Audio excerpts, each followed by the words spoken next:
Alright, so today we just wanted to go over this model a little bit. We call it our birdhouse because it kind of looks like a little birdhouse. But really what it's for is to show the difference between two different insulations that are rated at the same. So these are both rated as an R13, or resistance to heat transfer is what those R values are.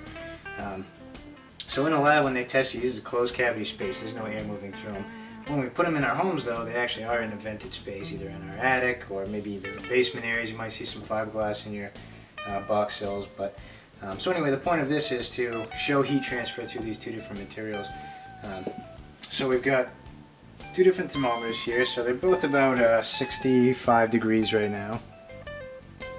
And we'll insert these in here.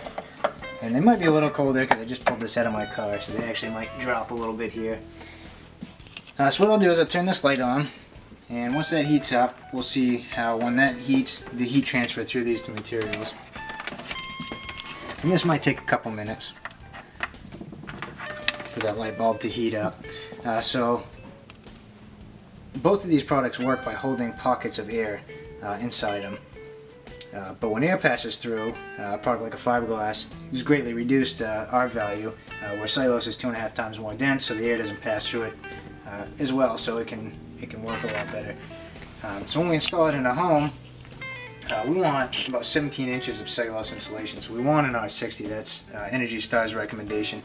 New building codes is an R49 in an attic, where early 2000s was an R19. So just since the energy code's been around, we see quite a large change is what we're required to have in our homes by code. Alright, so we've actually gotten to just above where we started on this one, 59 degrees, and we are 78 degrees on the fiberglass. And it's rising quite quickly, as you can see.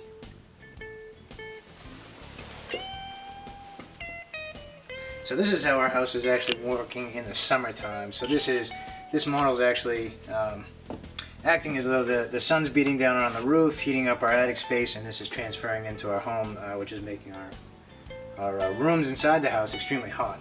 But this works the same on the other side in the principle. In the winter that we're heating the inside of the home and the heat's transferring back out to the outside. And so we're still about 59, 60 degrees on the cellulose, and we're up to 83 degrees on the fiberglass already. So as you can see, quite a significant difference. The rated value compared to the actual performance of the insulations is quite a bit different, and that's why we like to use a cellulose product instead of a fiberglass.